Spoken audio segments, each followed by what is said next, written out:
ভগবান বিষ্ণু হিন্দু ধর্মের ত্রিমূর্তির দ্বিতীয় সদস্য। তিনি বিশ্বজগতের পালনকর্তা ও রক্ষাকর্তা রূপে পূজিত হন। তার শান্ত ও সৌম্য মূর্তি হাতে শঙ্খ, চক্র, গদা ও পদ্ম ধারণ করে ভক্তদের হৃদয়ে শান্তি ও অভয় দান করে। তিনি অনন্ত সজ্জায় শায়িত, যা সৃষ্টির আদি ও অন্তহীনতাকে ইঙ্গিত করে। বিষ্ণু বিভিন্ন সময়ে দুষ্টের দমন ও ধর্মের স্থাপনের জন্য বিভিন্ন রূপে অবতার মূর্তে অবতীর্ণ হন। কথা অন্যান্য দেবতাদের মতো ভগবান বিষ্ণুর জন্ম নিয়েও বিভিন্ন পুরাণ ও শাস্ত্রে বিভিন্ন কাহিনী প্রচলিত আছে। তার জন্ম ঠিক কিভাবে হয়েছিল তা নিয়ে কোনো একক ও সর্বজনীন মতবাদ পাওয়া যায় না। একটি জনপ্রিয় ধারণা অনুযায়ী ভগবান বিষ্ণু ক্ষীরসাগর থেকে উৎপন্ন হয়েছেন। ক্ষীরসাগর হল দুধের সমুদ্র, যা অনন্তের প্রতীক। যখন দেবতারা ও ঋষিরা সম্মিলিতভাবে পরমেশ্বরের স্তব করেন, তখন বিষ্ণু সেই ক্ষীরসাগর থেকে আবির্ভূত হন। এই কাহিনীটি বিষ্ণুর শান্ত ও পালনকারী রূপের ওপর জোর দেয়। 5. বিভিন্ন অবতারের জন্ম। ভগবান বিষ্ণু যুগে যুগে বিভিন্ন রূপে অবতার পৃথিবীতে অবতীর্ণ হন। এই অবতারগুলির জন্মকথা ভিন্ন ভিন্ন। উদাহরণস্বরূপ, রাম রাজা দশরথ ও কৌশল্যার পুত্র রূপে অযোধ্যায় জন্মগ্রহণ করেন। কৃষ্ণ বসুদেব ও দেবকীর পুত্র রূপে মথুরার কারাগারে জন্মগ্রহণ করেন। নৃসিংহ হিরণ্যকশিপুকে বধ করার জন্য স্তম্ভ থেকে আবির্ভূত হন। এই অবতারগুলির জন্ম বিশেষ উদ্দেশ্য ও পরিস্থিতির উপর নির্ভরশীল।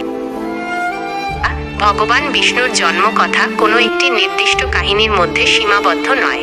বিভিন্ন পৌরাণিক গ্রন্থে তার জন্ম নিয়ে বিভিন্ন ব্যাখ্যা পাওয়া যায়। কোথাও তিনি স্বয়ম্ভু, কোথাও ব্রহ্মার সৃষ্টি, আবার কোথাও দেবী দুর্গা বা ক্ষীরসাগর থেকে উৎপন্ন বলে বর্ণিত হয়েছেন।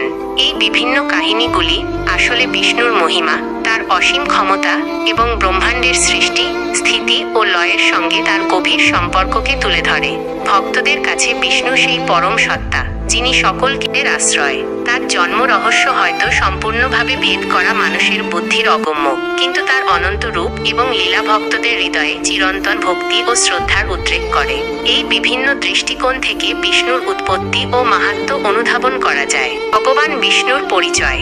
ত্রিমূর্তির অংশ: ব্রহ্মা সৃষ্টিকর্তা, বিষ্ণু পালনকর্তা ও শিব ধ্বংসকর্তা। এই তিন দেবতাকে একত্রে ত্রিমূর্তি বলা হয়।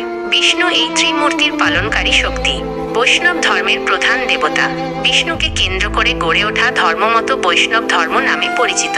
এই ধর্মের অনুসারীরা বিষ্ণুকে পরম ব্রহ্ম ও সর্বোচ্চ ঈশ্বর রূপে পূজা করেন। দশাবতারের উৎস।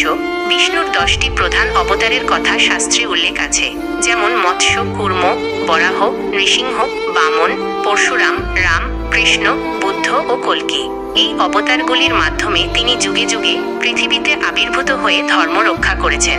লক্ষ্মীর পতি। দেবী লক্ষ্মী বিষ্ণুর সহধর্মিণী। তিনি ধন, সম্পদ, সমৃদ্ধি ও সৌন্দর্যের দেবী রূপে পূজিত হন। লক্ষ্মী সর্বদা বিষ্ণুর পাশে থাকেন এবং তাদের একত্রে লক্ষ্মী নারায়ণ রূপে পূজা করা হয়। অনন্তশায়ী। বিষ্ণুকে অনন্ত নামক এক বিশাল সর্পের উপর শায়িত অবস্থায় কল্পনা করা হয়। এই সর্পটি অনন্তকাল ও অসীমত্বের প্রতীক। বিষ্ণুর নাভি থেকে একটি পদ্ম নির্গত হয়, যেখানে ব্রহ্মা উপবিষ্ট থাকেন এবং জগৎ সৃষ্টি করেন। বৈকুণ্ঠের অধিপতি। বিষ্ণুর আবাসস্থল হল বৈকুণ্ঠ, যা আনন্দ ও শান্তির এক স্বর্গীয় জগৎ বলে বর্ণিত।